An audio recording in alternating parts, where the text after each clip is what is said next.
The man known to history as Mao Zedong, or Chairman Mao, was born on the 26th of December 1893 in the village of Shaoshan in the province of Hunan in southern China. His father was Mao Yichang, who had been raised in a family of poverty-stricken peasants. However, after serving in the Xiang army for a few years in his youth, Yichang had returned to his native region and begun working as a farmer. He soon acquired enough money to become a lender in the district, and this, combined with his agricultural work, allowed him to become one of the more prosperous farmers in the Shaoshan area, eventually coming into possession of about 20 acres of land. Mao's mother was Wen Qimei, a devout Buddhist who had a troubled upbringing. Her father was a poor shoemaker who drank heavily, and her mother had been his concubine. Mao's childhood was less than ideal. His father was a strict disciplinarian whose method of parenting primarily involved beating Mao and his 3 siblings if they did not do as they were told. Their mother tried to temper his outbursts, but with little effect. Young Mao developed an interest in his mother's Buddhism when he was younger, though he soon became disenchanted with religion, and when he was just 8 years old, he was sent to the local primary school in Shaoshan. Just as the 20th century was dawning, his education there was a mixture of traditional Chinese learning, centered on Confucianism, combined with the centuries-old values of the Far East, along with a sprinkling of influences from the encroaching Western world which could not be avoided in China by the 1900s. Additionally, the young Mao developed an interest early on in history and politics. When he was 13 years old, his father arranged for him to be married to Liu Yixiu, the 17-year-old daughter of another prosperous local farmer. But Mao demonstrated his rebellious streak at a young age and refused to honor the arranged marriage, causing something of a controversy in the Shaoshan area. And as a result of this disagreement, the teenage Mao temporarily left his father's farm, although he returned before very long. Mao was growing up at a time when China was experiencing momentous change. Like Korea and Japan to the east, China had first come into contact with European traders and religious missionaries in the 16th and early 17th centuries. And like them, the Chinese had quickly become wary of the newcomers and had restricted their contacts with them to 1 or 2 ports in the southeast of the country, where a tiny amount of trade was conducted. It continued like this for nearly 2 centuries, with China remaining largely closed to a world which was modernizing without it. It remained highly conservative in its religious, social and political values, changing little and continuing to be ruled by an emperor and a closed government of imperial rituals and administrators as it had been for centuries. But by the mid-19th century, China again, like Japan and Korea, could no longer prevent the Europeans, with their modern warships, guns and industrial power, from interfering in their countries. With the Opium Wars of 1839 to 1842 and 1856 to 1860, Britain forced China to end its self-imposed isolation, following which China experienced a flood of European contact, and with it came not just British opium, but ideas about different types of government, new economic developments, and all manner of technological innovation. Perhaps the most striking and revolutionary of these new ideas, which arrived into China from the mid-19th century onwards, was the knowledge that the Europeans and the Americans were not ruled by powerful monarchs and emperors anymore. Many lived under republics governed by the people, and even where some of these countries still had emperors or empresses, such as Queen Victoria in Britain, she was essentially a figurehead, and it was Parliament that actually ruled the British Empire. Moreover, these democracies were not all alike. Some were very conservative, some were more liberal, and some had different degrees of economic development. And there were also competing ideas about how they should be reformed and developed, with some wanting the wealthy to hold a great amount of power, and others who believed that power and wealth should be distributed equally throughout society. And there were more extreme ideas again. One of these, developed in particular by the German political scientist Karl Marx in the mid-19th century, argued that all wealth and goods should be held in communal ownership. He called this communism. In early 20th century China, these ideas would soon lead to great change, as many began questioning why they were still ruled by the emperor of the nearly 300-year-old Qing dynasty. As Mao entered his teenage years, he was already reading about these political ideas. He was particularly interested in calls for a democracy to be established in China to replace the imperial government, and also the republican writings of Sun Yat-sen, who had become a figurehead for the republican movement within China. He would soon see these desires confirmed. Just as Mao was starting at a new school in Changsha, the country was entering into a period of rapid change. Regional famines had struck parts of China in the late 1900s and early 1910s, and this, combined with numerous regional uprisings throughout the country and growing calls for a more representative government, led to an army revolt in October 1911. At first, the imperial government of Emperor Puyi, who was just a 6-year-old child, tried to address the grievances of the dissenters, but it soon became apparent that a more drastic shift would be necessary.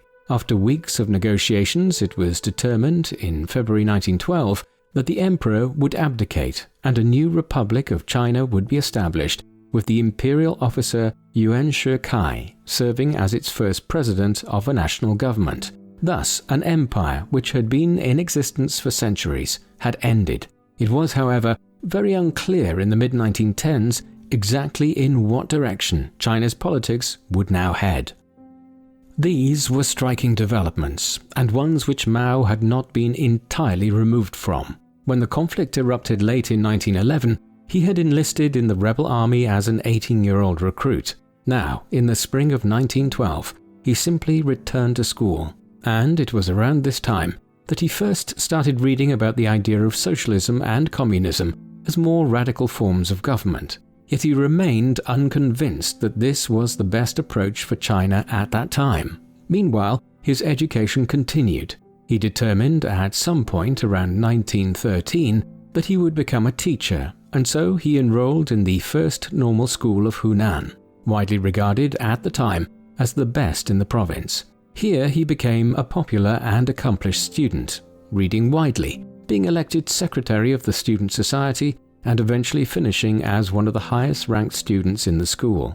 More pivotally, in terms of his later activities, Mao was increasingly exposed to the socialist ideas he had first encountered a few years earlier, and over time he began to find that he agreed more with what he read, particularly so as the environment of the first normal school was one of radical political thought, especially during China's first forays into representative government.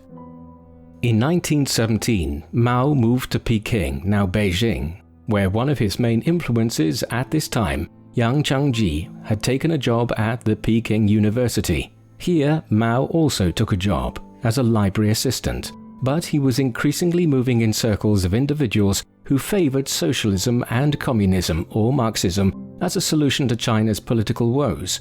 Even with the establishment of the Republic in 1912, the country had continued to experience turbulence as conservative and liberal forces fought amongst each other, and regional warlords and power groups exercised quasi-regional independence throughout the country. Marxism appealed to many at this time because the Bolsheviks, a branch of Russian communism, had secured control of the Russian government in the autumn of 1917, just months after the fall of the autocratic Tsarist government there. Perhaps, many thought, communism was also suitable for China, which had just done away with its own fossilized autocratic imperial government.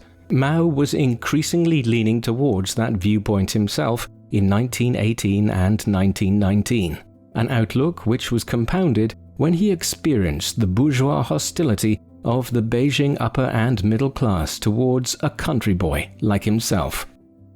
It was in Beijing that Mao's awakening as a political radical fully occurred. China was drifting ever further into political anarchy in the late 1910s as a buoyant nationalist movement led by Sun Yat-sen sought to rejuvenate the republic in its infancy, which the nationalists perceived as being governed by a weak, conservative regime with too many links to the old imperial past. In parts of the country, the government could exercise its authority, but in others it was little more than a government in name only. This instability was augmented when the Chinese government failed to secure the former German concession of Shandong at the Versailles peace negotiations in Paris Following the end of the First World War, the nationalists considered it an affront to national pride when this piece of mainland China was instead granted to Japan, a nation which had been exercising its strength across East Asia since the late 19th century, when it had modernized in a far more successful manner than China. And the Shandong controversy was a direct cause of a major student protest which occurred in Beijing on the 4th of May 1919. This was driven by a younger generation of political activists like Mao, who were tired of China's seeming impotence on the world stage and disordered internal politics. The movement would continue afterwards and lead indirectly to the Chinese Civil War many years later. The May 4th movement, the awakening of China's younger generations to radical politics, is generally seen as the origins of the Communist Party of China. The events of 1919 led many young Chinese people who were interested in politics to increasingly turn their backs on the Western liberals of Britain, France, and America who had betrayed them on Shandong, and increasingly to turn towards the Marxism and Leninism that was gradually winning the Russian Civil War and cementing its control over Russia. As we have seen, Mao was already interested in communism by 1919, but it was only in the months following the May 4th protests that he began to fully commit himself to it, and that summer he organized several student organizations into an umbrella body to protest against the Japanese presence in Shandong. This is the first clear sign of his abilities as an organizer, and his writings around this time and into 1920 began to speak of the Army of the Red Flag and to the victories won by the communists in Russia. By the time that the Communist Party of China was formally established in the summer of 1921, Mao had proclaimed himself to be a communist, believing that the ideology would be the basis for the coming revolution in China. It would be a slow ascent towards that revolution, however. In the meantime, Mao married again in 1920 to Yang Kai-hui, the daughter of one of his former teachers. Then, in July 1921, he attended the First Congress of the Communist Party of China. A decision was taken early on by the new party to accept aid from Russia, but also to establish an alliance with Sun Yat-sen's Nationalist Party, the Kuomintang, which would soon be led by a younger nationalist by the name of Chiang Kai-shek. Mao was one of the first of the Chinese communists to also join the Nationalist Party, in the belief that the conservative Chinese political establishment would only be overthrown if the nationalists and the communists worked in league with each other.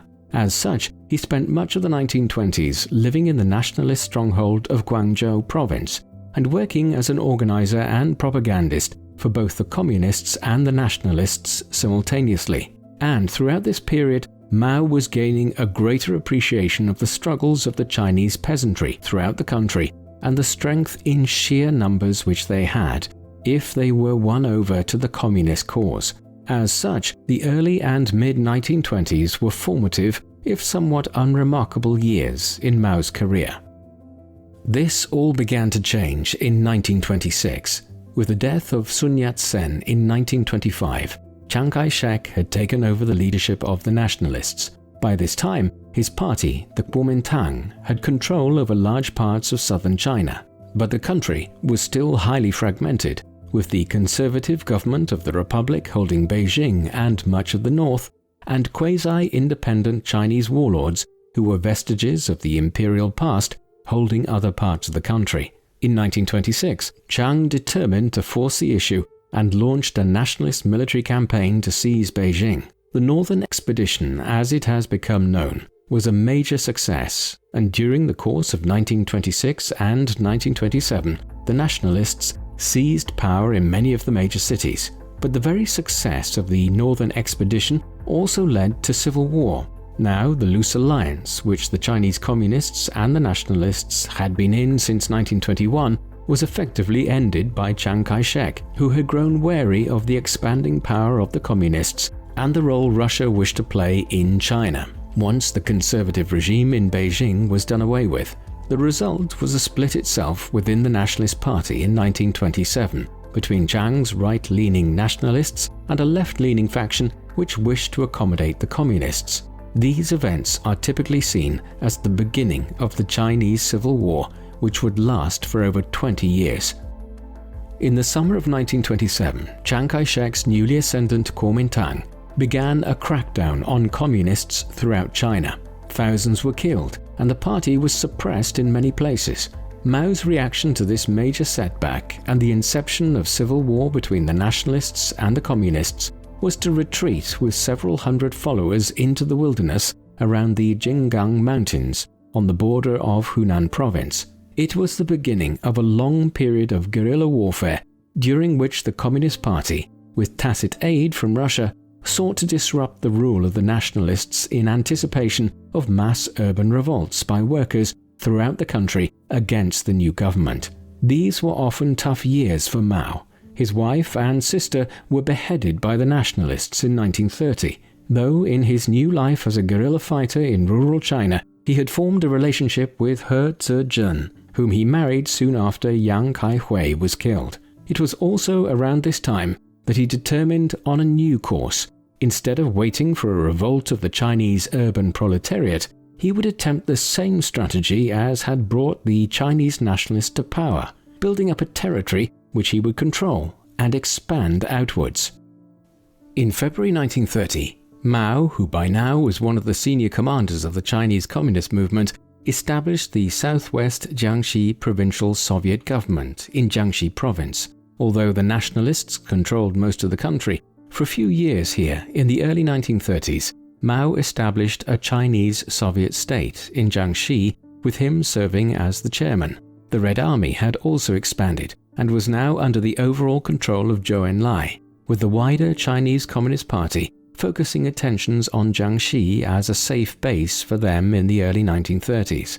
Indeed, Mao, Enlai, and the Red Army saw off several efforts by Chiang Kai-shek to wrest control of the province back from them in the early 1930s by encircling Jiangxi. However, this military response was limited by the nationalists, in part because it had found itself embroiled in a conflict on the other side of China in the early 1930s, as the Empire of Japan invaded the northeastern Chinese provinces of Manchuria and established a puppet state called Manchukuo there.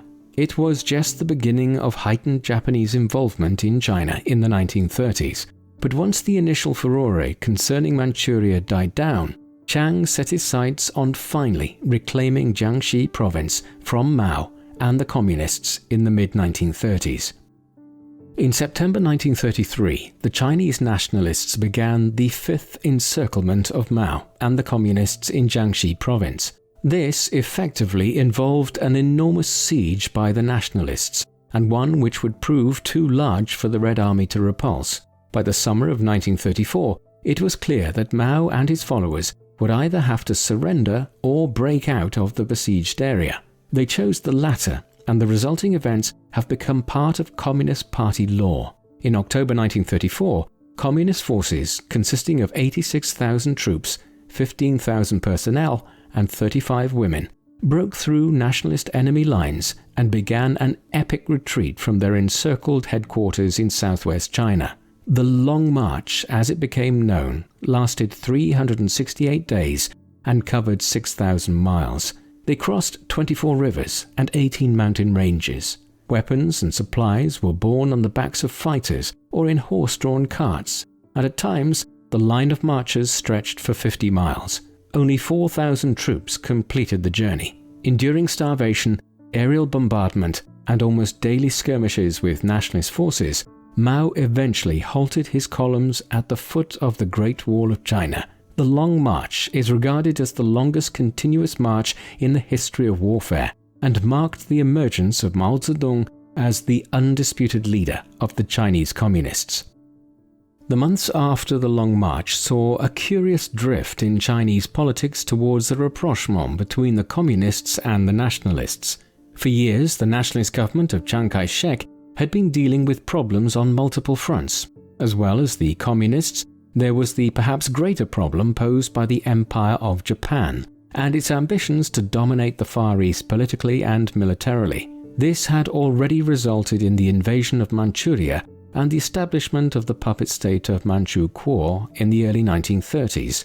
But as the years went by, it was clear that the emperor's government in Tokyo had ambitions for an even greater land grab in China. Accordingly, many within the nationalist movement believed it would be best to put aside their differences with the communists for the foreseeable future and form a coherent opposition to the impending Japanese attack. And for their part, Mao and his followers were encouraged to do the same by Moscow. Thus, during the course of 1935 and 1936, Mao's communists and Chiang Kai-shek's nationalists were once again drifting towards an alliance of convenience. The drive towards doing so was accelerated in July 1937 when the Japanese again invaded China and proceeded to militarily occupy many of the major cities along its eastern coast, massacring tens of thousands of Chinese civilians in cities such as Nanjing in the process. The Chinese Civil War now morphed into the Second Sino-Japanese War, and in turn, that would become a constituent part of the Second World War in later years. By the end of 1937, the communists and the nationalists were formally allied with each other again after Chiang Kai-shek caved in to pressure to do so from within his own ranks. And Mao also married again around this time to Jiang Qing, an actress who would become his fourth and final wife.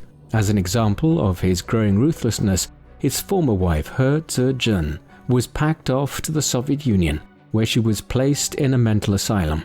Meanwhile, the nature of the struggle against Japan, which would play out for the next several years, was beginning to become clear.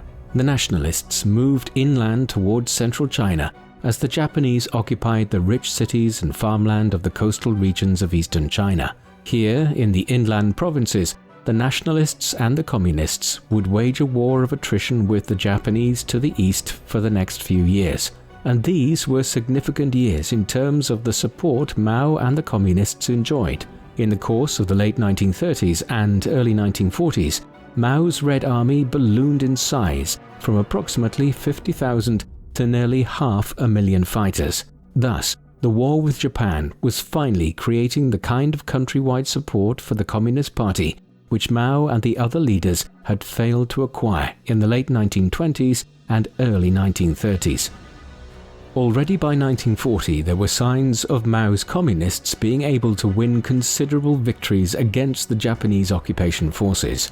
During a campaign which became known as the 100 Regiments Campaign in August 1940, the 400,000-strong Red Army moved against the Japanese in simultaneous attacks against 5 of the coastal provinces, attacks which resulted in the deaths of upwards of 20,000 Japanese troops, as well as a severe disruption to Japanese supply routes. Late 1941 and early 1942 brought setbacks, although the Japanese made a series of sweeping conquests across the Western Pacific, notably seizing Singapore and Burma from the British and the Philippines from the United States, following the declaration of war on the US in December, with the surprise attack on the American Pacific Fleet at Pearl Harbor in Hawaii. While these conquests initially put the Japanese in the ascendancy in Eastern Asia, the entry of Japan into the wider Second World War also ensured that the nationalists and the communists now had allies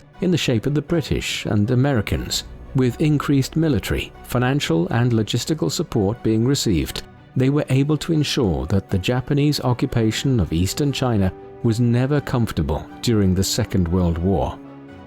As the war was grinding onwards throughout the first half of the 1940s, the Chinese Communist Party continued to grow in power, and so did Mao as its leader. The nature of the war of resistance against the Japanese favored the communists over the nationalists. For starters, the communists were more attuned to how to wage guerrilla war, having done so for many years against the nationalist government in the late 1920s and early 1930s. As a consequence, they were better prepared for doing so against the Japanese, and as they won a series of victories against the Japanese, the Red Army became the more attractive option for Chinese people seeking to oppose the foreign occupation.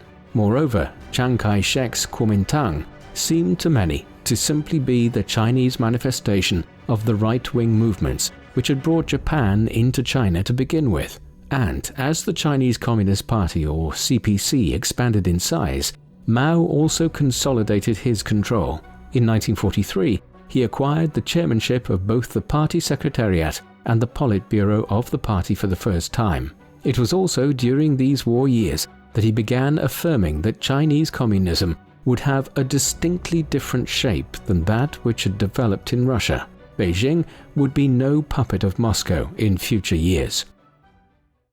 We would like to thank our sponsor, Atlas VPN. They offer the best VPN deal on the market. Atlas's virtual private network encrypts all your internet traffic, protecting you, your data, and hiding all your online activities. When you browse online, your location as well as your data is open to attack. But Atlas VPN works with all your devices to encrypt your location as well as all the data you send and receive, which means you can surf the internet safe in the knowledge that no one knows who or where you are. With Atlas VPN, you can get cheaper flights and bookings as well as cheaper subscriptions online. You can unlock new content from a wide range of services such as Netflix, Amazon Prime, Hulu, Disney Plus, and more. But Atlas VPN doesn't only allow you to watch your favorite TV shows and movies. It also acts as an ad blocker, blocking malicious links, ads, and trackers. It also notifies you when someone tries to steal your data by tracking data breaches related to your online accounts. So, browse the web incognito by downloading Atlas VPN today. And now, Atlas VPN is running a huge discount. It means you can get a 3-year subscription for just $1.99 a month and a 30-day money-back guarantee. Time is running out, so get your deal by clicking the link in the video description below.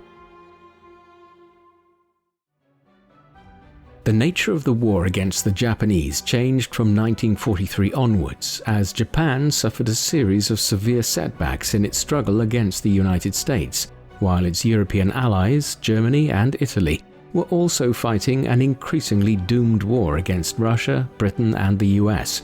Once the Allies were victorious there, all their resources would be employed against the Empire of Japan. Consequently, in the final years of the war, thoughts once again turned to China's politics and who would hold power once the country had been freed from the Japanese. As early as 1940, there were serious cracks in the alliance between Mao's communists and Chiang Kai-shek's nationalists, and by 1942, open fighting between the two had broken out yet again as the Chinese Civil War resumed.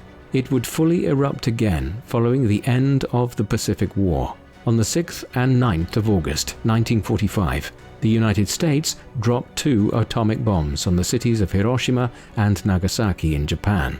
Simultaneously, the Soviet Union invaded Manchuria, which Japan had occupied all the way back in 1931.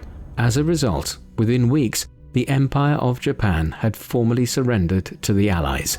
The Second World War was over, and the Chinese Civil War once more commenced between the nationalists and Mao's communists. Mao was in a far more advantageous position in 1945 than he had been 10 years earlier after the Long March. If the Long March had kept the Chinese Communist movement alive, then the Japanese invasion of China in 1937 and the 8 years of war with Japan allowed the Communists to strengthen their position immensely. In a curious twist of history, the Japanese invasion of China indirectly led to the Communists seizing power in the country. Early in 1946, Mao was handed an extra advantage when Stalin handed over Manchuria to the Chinese Communist Party. Yet it would take 3 years of further intense fighting between the Communists and the Nationalists before a breakthrough was made. In September 1948, the Communists secured full control of east-central China in the region south of Beijing with the capture of Shandong province in the Huaihai campaign. Then, in the winter of 1948, Mao launched the Pingjin campaign against Chiang Kai-shek's forces in northern China. Over a 2-month campaign, over 500,000 nationalist troops were killed, captured or wounded, and the north of the country was left in communist hands. With northern China largely secured by early 1949, Mao and the Red Army commanders took the decision that spring to drive south of the Yangtze River into the heartland of nationalist-held territory. This was done despite the efforts of the Soviet leader Joseph Stalin to encourage Mao to form a coalition government with the nationalists. Stalin did not want a rival for power amongst the communist leaders, but he would soon have one. On the 23rd of April 1949, the Red Army seized the nationalist capital of Nanjing. A series of further striking gains saw Chiang Kai-shek retreat south with his remaining supporters to Guangzhou by the autumn of 1949. Just weeks later, he and the remaining nationalists decided to make a strategic retreat from the Chinese mainland to the island of Formosa, more commonly known today as Taiwan. Here, the nationalists formed a government which they proclaimed as the continuation of the Republic of China, which had been established back in 1911. Meanwhile, back on the mainland, Mao had proclaimed the founding of the People's Republic of China on the 1st of October 1949. The Chinese Civil War between the Communists and the Nationalists was at an end, after more than 20 years of conflict. Mao now entered office as the first chairman of the Central People's Government. The first measure to be taken was to tidy up the loose ends of the war. In the spring of 1950, the Red Army launched a campaign against the island of Hainan off the southeast coast of China. Within weeks, the 100,000-strong nationalist forces there were forced to surrender. The international community now expected that Mao would proceed with an invasion of Taiwan, and indeed, even the American government, a longtime supporter of Chiang Kai-shek and the Kuomintang, had decided not to recognize his new regime in Taiwan in the belief that it would soon be defeated by Mao and the Communists. But no invasion came, and despite numerous crises between the two sides, Taiwan remains self-governing to this day. And this period immediately after the conclusion of the Civil War also saw Mao head to Moscow in the winter of 1949 to 1950. Here he secured large injections of Russian financial support for China, as well as technological advisors, although the agreement came with a tacit admission by Mao of Stalin's primacy within the communist world. Mao would have to wait several years before he could attempt to go his own way. The post-war years in China saw the initiation of wide-ranging political, social, and economic reforms. Firstly, a massive land reform campaign was initiated to transfer agricultural land out of the hands of large-scale farmers and landlords and into the hands of poorer peasants. While this reduced economic inequality, it was not without violence, and there were many instances of the former landlords being attacked or even murdered across China in the early 1950s. In tandem, a huge drive was initiated to crack down on opium production and consumption across the country, a habit which was partly a legacy of British meddling into the Chinese economy in the 19th century. In the 1950s, millions of opium addicts and habitual users were press-ganged into labor reform camps. They were joined in these by the hundreds of thousands of individuals who Mao's regime branded as counter-revolutionaries, many of them being former members of the Kuomintang. And Mao also launched the new People's Republic onto the world stage by entering into the Korean War, which broke out in the summer of 1950 between a communist North and an American-backed South. Massive Chinese aid ensured that the conflict ended in a stalemate 3 years later. It also led to a split of relations between Mao's new regime and the United States, one which involved a trade embargo which lasted for over 20 years. In the 1950s, Mao had formed a clear idea of how he believed communism should develop in China. It would be incorrect to assume that Mao Zedong was simply a powermonger who used communist ideology to secure authority in China. Certainly, he was a brutal autocrat, a fact which would become strikingly clear as his long chairmanship continued on into the 1960s and 1970s. But he had also read widely on Marxist-Leninist thought and had a vision for how communism would develop in China. In the early 1950s, that vision involved the industrial capacity of China's burgeoning cities of the East Coast and its great rivers, leading the country away from its reliance on agriculture. As Mao described it, the communists had come to power by the Red Army encircling the cities occupied by the nationalists and the Japanese, and then absorbing the cities when they were strong enough. Now, the direct opposite was needed. China's cities would need to expand outward and bring the country closer to achieving communism as Marx had intended it. To that end, in 1953, the first 5-year plan was initiated in China in imitation of the 5-year plans which the Soviet Union had begun employing in Russia in the 1920s. The first 5-year plan of 1953 to 1957 was geared primarily towards reducing the reliance of the Chinese economy on agricultural output and moving towards becoming a global power through the creation of an industrial economy. With Soviet financial support and expertise provided through Russian advisors, new factories were built across the country during the plan.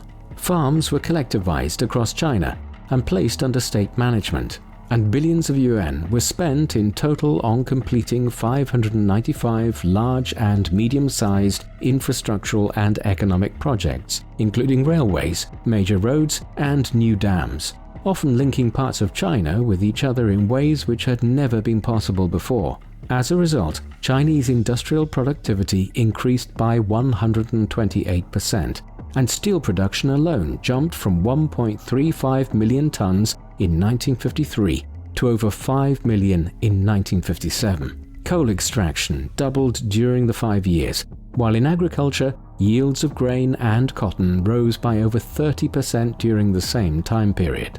Overall, the first 5-year plan under Mao was a tremendous success in pure economic terms, but in its success were sown the seeds of destruction, for a hubris now entered into Mao and his colleagues' thinking, a hubris which would be injected with catastrophic consequences into the second 5-year plan, or as it is more commonly known, the Great Leap Forward.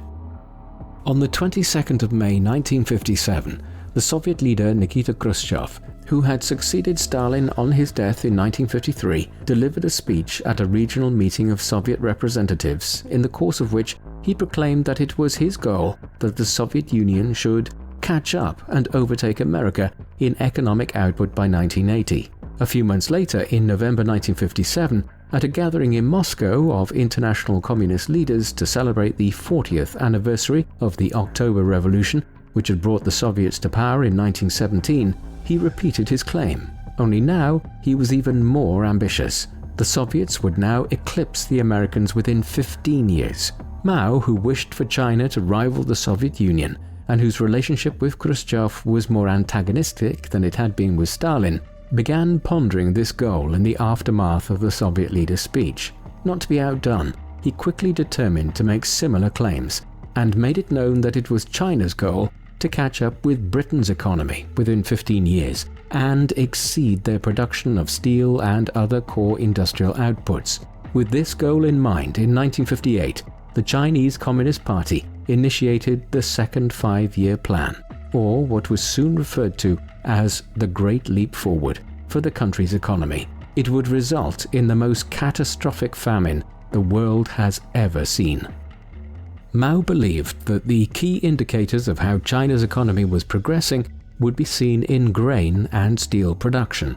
If these could be increased rapidly, it would show the Soviets in Moscow and the world in general that China was asserting itself on the world stage. Accordingly, all of the instruments of the state were deployed in 1958 to begin increasing the rate of grain and steel production by establishing new smelting factories and turning ever greater amounts of agricultural land over to grain production. Massive amounts of farmland were collectivized into giant state farms towards this end, and millions of workers were redeployed to different parts of the economy than they were trained for. Huge amounts of state funding were also given out to aid in the effort, and party officials were sent out into the countryside and the towns, charged with maximizing production. However, many of these initiatives were potentially hazardous to begin with, as the state was employing experimental farming methods in some instances, and in others was turning over land to grain production, which was more suited to other crops. In other instances, workers were being sent into steel factories with little or no training in what they were doing. It was an inauspicious beginning in 1958, but one which would get much worse over time. Despite these structural issues, there were some initial signs of progress. Steel and iron production did increase in the initial stages of the Great Leap Forward, perhaps by as much as 30 to 40% in 1958, but the mechanism whereby it was being increased would prove catastrophic in some instances.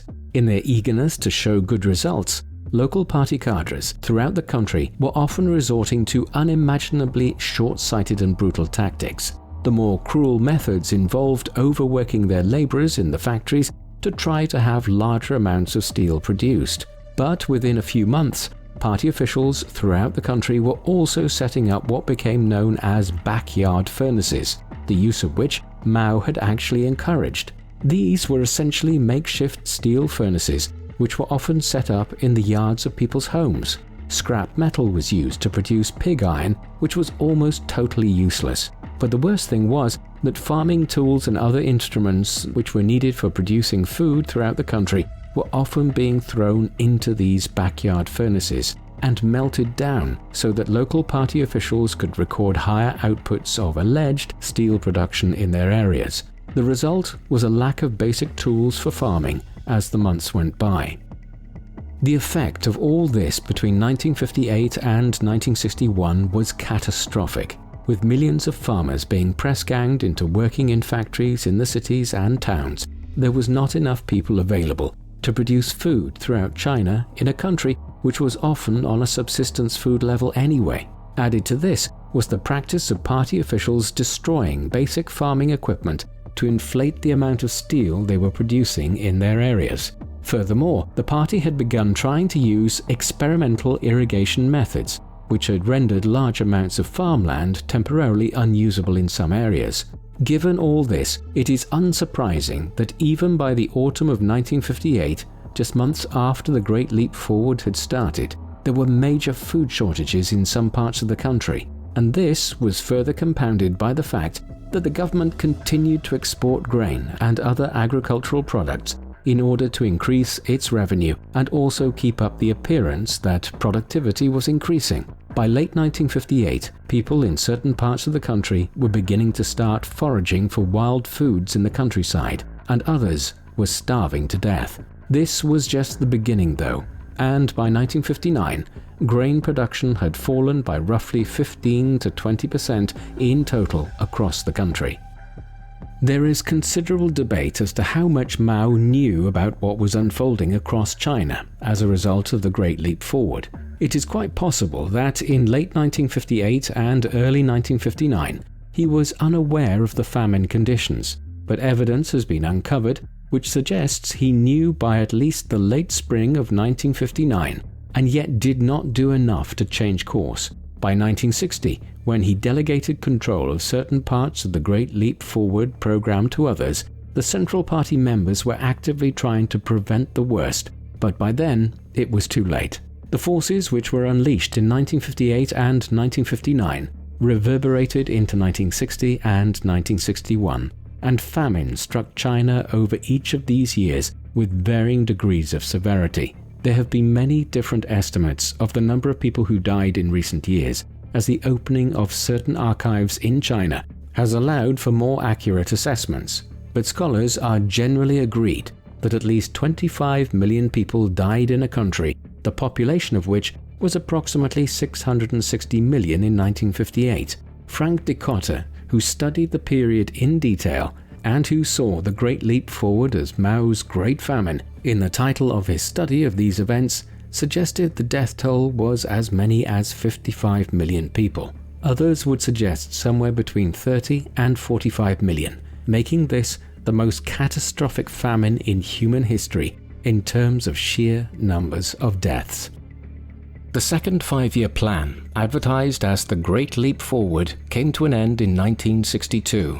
Curiously, it was relatively underreported internationally, as much of the information concerning it was transmitted through the Republic of China's government in Taiwan or the British enclave of Hong Kong, and many foreign services believed they were exaggerating the extent of the suffering caused for political purposes. Internally, however, it had badly compromised Mao's leadership. On the 27th of April 1959, Mao's term as chairman of the People's Republic of China came to an end. Although he retained his position as chairman of the Communist Party and of military affairs, he was succeeded by Liu Shaoqi, and by January 1962, the Great Leap Forward was being wound down. At this time, Liu made a speech at what was to become known as the 7,000 Cadres Conference, in which he denounced the Great Leap Forward. It was a very thinly veiled public rebuke of Mao, the likes of which would have been unimaginable 5 years earlier. Nevertheless, while Mao had lost some of his authority for now, he was still very much in charge. He would, however, have to govern in a more collective fashion, with figures such as Shaoqi and Deng Xiaoping, who had done much to recover the economic situation in the wake of the disastrous policies of the late 1950s.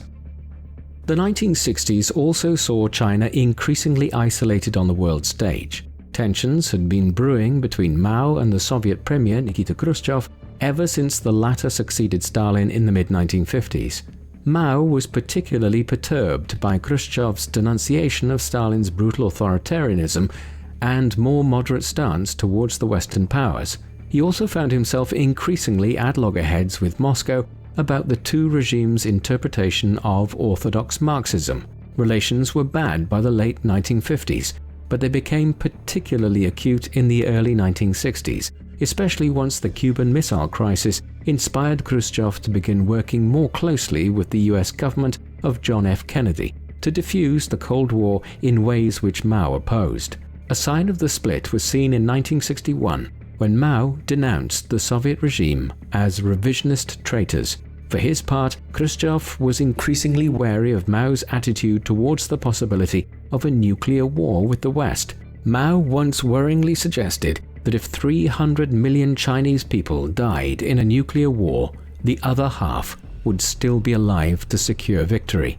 And so, the Russian leader must have been concerned in 1964 when the Chinese successfully tested their first nuclear bomb. But by then, the Sino-Soviet split was complete. While much is known about the political life of the man who oversaw this split with Russia and the catastrophes of the Great Leap Forward, the more private Mao remains something of an enigma. His fourth marriage, that to Jiang Qing in 1938, lasted for the remainder of his life, though Mao engaged in a string of extramarital affairs, including most controversially in his later life with a private secretary, Zhang Yufeng, who was in her early 20s when she first entered Mao's employ. He had at least 10 children, several of whom had been born in the 1920s and with whom he had very little relationship, as he had had to leave them with others during the long Civil War years. He spent much of his private time writing and was a prolific composer of political writings and poems, while his reading habits tended to favor traditional Chinese literature. By temperament, he would become aggressive when challenged, but his demeanor was certainly not genuinely unhinged like Stalin had been in Russia during the 1930s and 1940s. For Mao, state violence was engaged in for political rather than personal purposes. But a great deal about his other personal motivations and inclinations are shrouded behind a public image which was closely managed during his lifetime. The Sino-Soviet split and the catastrophic consequences of the Great Leap Forward were the background against which Mao initiated what has today become known as simply the Cultural Revolution, but the full name of which was the Great Proletarian Cultural Revolution. Launched in 1966, the Cultural Revolution was designed to be a political and social movement which aimed to purify Chinese society and Chinese communism by removing any of the vestiges of Chinese traditionalism which remained and the capitalist and bourgeois elements within it. Mao claimed that a bourgeois bureaucracy had developed within the Chinese Communist Party that was leading China in the wrong direction, and this, along with communist revisionists such as those who were now in power in Russia, needed to be stopped, and a renewed dedication to the communist cause developed. In particular, Mao called on the younger generations of China, those which had been born after the Second World War and who had never known life in China before communist rule, to bombard the headquarters to purify Chinese society of these bourgeois capitalist elements and to reinvigorate the communist movement. There has been a widespread debate as to what Mao's motivations for launching the Cultural Revolution were. Some historians have argued that he genuinely believed that the Chinese Communist Party and the huge administration which operated under it throughout China had been compromised by nearly 20 years in power, and that a cultural reawakening was necessary to stop the bureaucratic degeneration of the country. However, while this might have been a motivating factor for Mao, there is no doubt that the Cultural Revolution was primarily conceived as a way for the chairman to resuscitate his control over the Communist Party and the country as a whole. By its very nature, the movement allowed Mao to use the party's apparatus and wider organs of the state to purge the government of his opponents and competing factions. These had multiplied in number in the early 1960s as the catastrophic impact of the Great Leap Forward was felt across the country. Now, Mao would eliminate those who had dared to cross him in the most brutal purges seen within the Chinese Communist Party. The result would be years of unrest, which turned ordinary Chinese people against each other and created an environment of fear and suspicion. The Cultural Revolution was initiated in May 1966, with Mao urging the people and students in particular to act to purify the party ranks.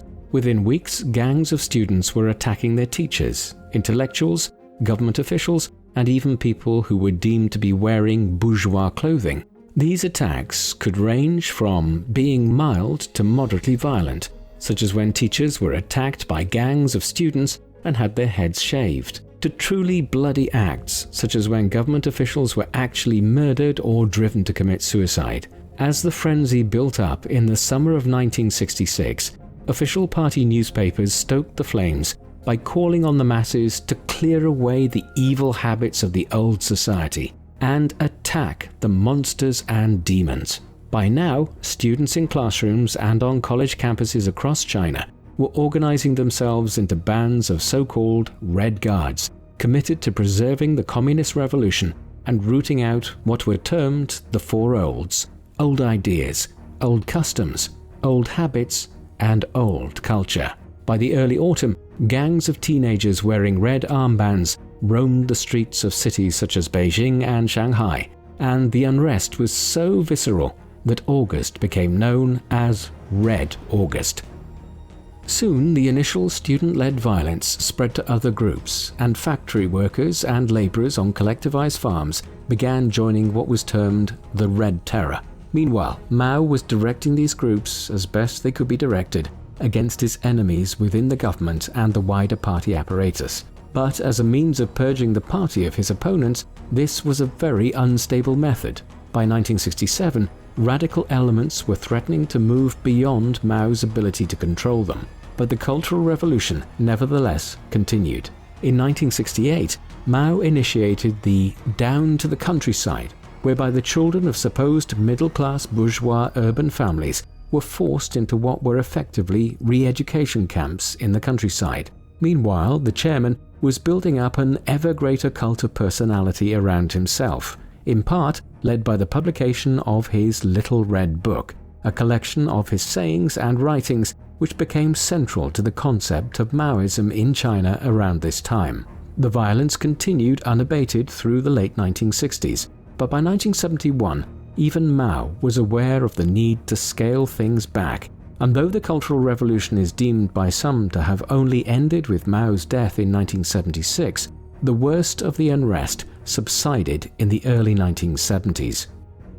As with the enormous famine created by the Great Leap Forward 10 years earlier, historians have found it difficult to precisely identify how many people died as a result of the Cultural Revolution. Estimates tend to vary between 500,000 and 2 million people having lost their lives as a result of the violence which swept through China between 1966 and 1971. Many of these were killed by the Red Guards and other groups, triggered into fanaticism by Mao's injunctions. However, probably the greater proportion of these lost their lives in instances where the army was called in to quell the unrest, or by the army and the Communist Party being directed to purge certain groups by Mao himself. Just as damaging was the psychological pain inflicted on a society where people were effectively turned against each other by the state. Perhaps the most glaring example of this occurred in Guangxi province in the south of the country, where between 100,000 and 150,000 lives were lost during the Cultural Revolution. People here even resorted to burying the persecuted alive, or boiling or disemboweling them, and there was systematic cannibalism engaged in Guangxi, as the frenzied masses sought to literally devour their enemies in their fervor. Ultimately, the Cultural Revolution scarred Chinese society in ways which are hard to quantify. The early 1970s witnessed a major event in China's relations on the international stage, which has had important implications down to the present day. Chinese involvement in the Korean War had seen diplomatic ties between the People's Republic and the United States government effectively shut down, with trade sanctions imposed on China by Washington. However, with the passage of 20 years, both sides were cautiously investigating the possibility of re-establishing diplomatic ties. During the course of the 1968 US presidential election, the Republican candidate Richard Nixon had proposed making overtures to China to that effect, and after he entered office, negotiations commenced. In 1971, Nixon's national security advisor Henry Kissinger went on a secret diplomatic mission to Beijing, and this was followed in February 1972 by an official state visit in China by Nixon, during the course of which he met Mao, the first meeting between a Chinese and American head of state since the Second World War, which has grown ever greater in importance since, and which is now regarded by many as the most significant international relationship between two states in the world. Despite the veneer of normality which was lent to US-Chinese relations by the official state visit of Nixon in 1972, at home, the Chinese government continued to operate in an extreme fashion. By the time Nixon visited, Mao was nearly 80 years of age, and owing to years of chain smoking, he was suffering from numerous physical ailments. It was due to this and the cult of personality which he had built up around himself that he allowed a number of senior Communist Party members to become immensely influential in China in his final years. These were known as the Gang of Four, which consisted of Mao's wife Jiang Qing, Jiang Zhongqiao, an ultra-Maoist writer who had come to prominence during the 1960s for his denunciation of bourgeois elements within Chinese society, a close ally of Chun Qiao's, Yao Wenyuan, and Wang Hongwen, a younger political figure who had risen from within the Shanghai branch of the Chinese Communist Party to become one of its highest-ranking figures during the Cultural Revolution. The Gang of Four had done much to promote the worst excesses of the Cultural Revolution between 1966 and 1971. But even after the most extreme period of the purges ended in the late 1960s, their influence over Mao's government continued. The last years of Mao's life and his primacy in the politics of China are hard to characterize, as competing forces were at work in the halls of power in Beijing. Certainly, Mao remained wedded to the idea of clinging to power until the very end. As a result, he continued to allow the Gang of Four and their supporters to hold considerable influence in the country. However, separately, there was a growing clique of individuals who coalesced around other older stalwarts of the party, such as the former head of the Red Army and Premier Zhou Enlai, and the former General Secretary of the party Deng Xiaoping, who wished to break from some of the more traditional ideological values of the party espoused by Mao and introduce a greater degree of professionalism into the running of the government and the economy. There was also much bitterness within the party establishment at the damage wrought by the Cultural Revolution, as individuals who had fought the Japanese and the nationalists in the 1930s and 1940s had often been purged from the party in the late 1960s, only to be gradually rehabilitated in the 1970s. Acrimony between all these groups characterized the politics of China in the final years of Mao's life, and it was he himself who was largely responsible for creating this situation. The political uncertainty of the post-Cultural Revolution period was still unresolved as Mao entered the final stages of his life. His health had further deteriorated in the mid-1970s, and he was suffering from several heart and lung ailments, the latter aggravated considerably by his chain smoking, while there were unconfirmed rumors of a considerable reliance on sleeping pills which had developed over the years. On the 27th of May 1976, he met the Prime Minister of Pakistan, Zulfikar Ali Bhutto, on a state visit at which the last known photo of Mao was taken. But by then, he had already suffered the first of several heart attacks that occurred between the spring and autumn of 1976, and which left him increasingly incapacitated. The final one on the 5th of September left him largely unable to move, and he died 4 days later. A state funeral lasting a week followed between the 11th and the 18th of September 1976, during which 1 million Chinese people filed past his body. Today, the enormous mausoleum of Mao Zedong, housing his embalmed body, stands in the middle of Tiananmen Square in central Beijing, on the site where the Gate of China, the southern gate of the old imperial city between the 14th and the 20th centuries, used to stand, before its destruction in 1954. It is perhaps fitting as a statement of where ancient China ended and modern China began. Mao's death occurred at a time when the older leadership of the entire Chinese Communist Party, the generation who had come to political consciousness during the May 4th movement all the way back in 1919, was fading from Chinese life. The old leader of the Red Army, and a possible successor to Mao, Zhou Enlai, had predeceased Mao by just a few months. Consequently, Mao had appointed the Minister for Public Security, Hua Guofeng, as his successor shortly before his death. He succeeded as chairman of the Chinese Communist Party in 1976, but he would not last long.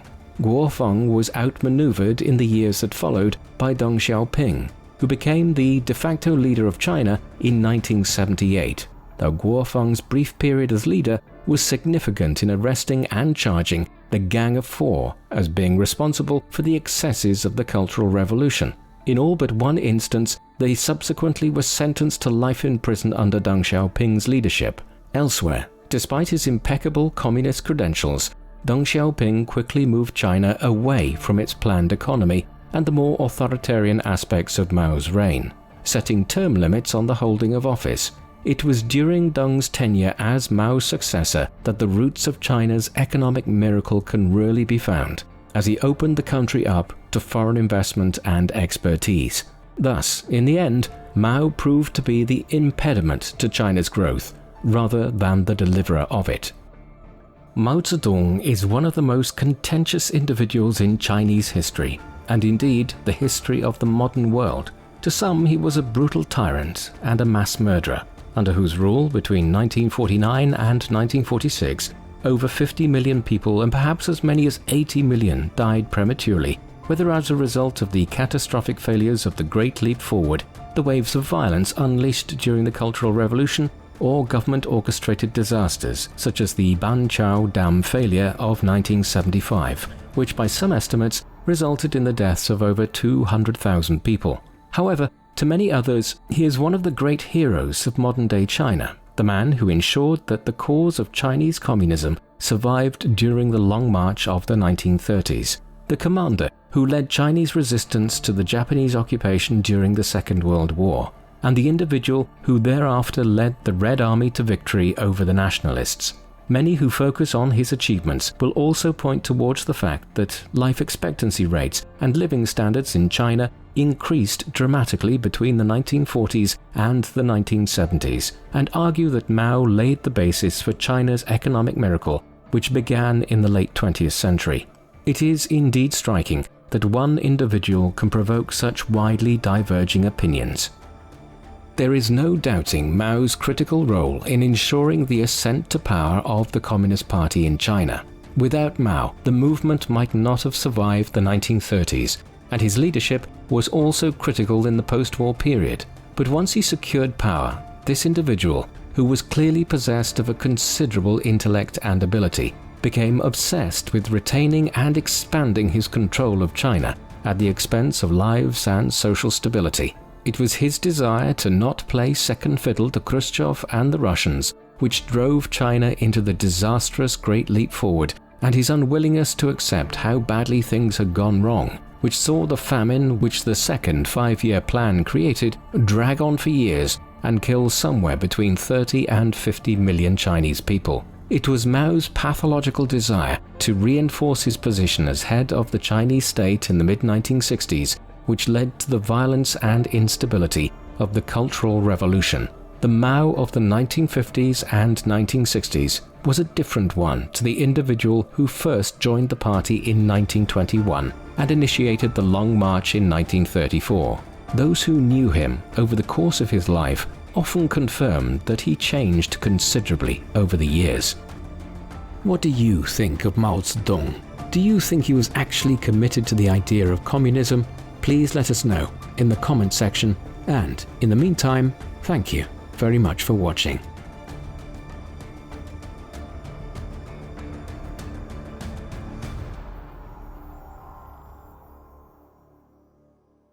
Hello guys! The People Profiles and the History Chronicles have joined forces, so as well as the fantastic long-form documentaries you get here on the People Profiles, the team are also producing short-form documentaries on the History Chronicles, on everything from nightly orders to the Battle of the Little Bighorn, as well as a range of biographies from history's best, worst, and most interesting people. Check out the link in the video description, subscribe, and thanks for watching.